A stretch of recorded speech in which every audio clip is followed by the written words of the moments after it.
그런데 김진태 의원의 의혹 제기가 의혹이 아닌 실체가 드러나는 충격적인 정황이 포착됐습니다. 그건 바로 중국의 지령을 받아 한국 정치에 개입해왔던 어느 조선족의 충격적인 양심 고백이었습니다. 무슨 내용인지 전문을 소개해드리겠습니다. 팩트의 진위는 아직 가려지지 않았지만 너무나도 심각한 내용을 담고 있어 전달해드리겠습니다. 다음은 인터넷에 최근 떠돌아다니고 있는 글입니다. 어느 조선족이 쓴 글. 내가 조선족이라는 건 그 누구도 모른다. 난 조선족 사회에서 살지를 않으니까. 아래 내가 단 댓글 타고 가면 조선족들이 한국의 모든 여론을 조작하고 있는 걸 알게 된다. 보통 텔레그램을 쓰는데 트위터도 많이 쓴다.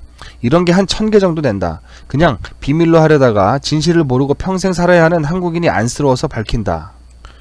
참고로 한국인은 전체의 15% 정도이고 거의 다 조선족이다. 대다수가 한국에서 유학하고 있는 대학생들이다. 지난 대선과 지방선거 모두 우리 같은 조선족들이 이 일을 담당했다. 네이버의 베스트 댓글과 여성들 위주의 카페에 올라오는 댓글 모두 우리 손을 거친다. 중국 정부와 한국의 민주당이 이 일을 주도하고 있는데 그들은 무슨 짓을 해도 수사받지 않을 거야. 대다수 한국인들이 코로나에 집중하고 있는 동안 중국 정부가 한국의 모든 근간산업을 장악하기 위해 마술을 뻗치고 있다. 시선 돌리기에 성공한 중국은 민주당, 친중 정치인과 결탁하여 한국 전력을 삼킬 것이다. 마음이 많이 불편하다. 진실을 알려줄 언론이 몇 개가 채 되지 않는다. 내가 이 나라를 걱정하는 이유는 나는 대한민국에서 사는 국민이고 나 자신이 한국인이라고 생각하기 때문이다. 우린 모두 진실을 알 권리가 있다. 조선족도 문제지만 한국에서 유학생활하고 있는 한족 대학생들이 더 큰 문제다. 이들은 돈이 무지 많은 부자들인데 고의적으로 한국에서 유학생활을 하고 있다. 내가 안타까운 건 아무리 내가 이런 말을 해도 음모라고 생각하고 무시하는 대다수 한국인들의 정신상태임. 이렇게 가다간 72년의 대한민국 역사가 끝난다. 중국은 미국에 대립하기 위해 반드시 한국을 자기 속국으로 만들어야 한다. 한국이 적화돼야 미국 안보에 대항하기가 쉽다. 중국 공산당 정부는 매우 똑똑하다. 한국을 내버려두고 미국과 싸울 것 같아?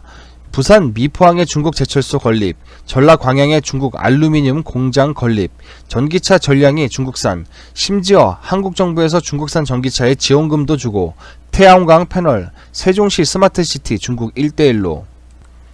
지금 이 모든 게 동시다발적으로 일어났는데 이게 우연이겠어? 중국은 이번에 한국전력도 손에 넣는다. 한국은 지금 극한의 위기에 놓여있다. 안타깝지만 한국은 스스로를 돌볼 수 없다고 생각한다. 국민이 미개하고 선동이 쉽고 그래서 조선족 댓글 부대에 의해 이리 우르르 쏠렸다가 저리로 우르르 쏠린다. 미국이 이 모든 걸 방어하지 않으면 이 나라는 끝장이다. 지도에서 사라지는 거야. 문재인 당선에 중국 공산당이 개입한 건 사실이다. 당선시켜줬으니 중국 공산당에게도 뭔가를 줘야겠지. 여태 한국에서 벌어진 일련의 사건을 기억해라.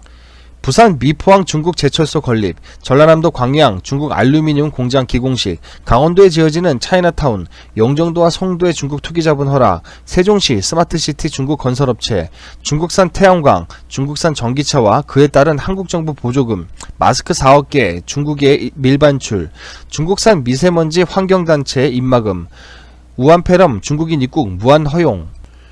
중국 경제가 발전하면서 그 힘이 비대해지고 이제 미국과 헤게모니 전쟁에 싸워 이기고 싶어한다.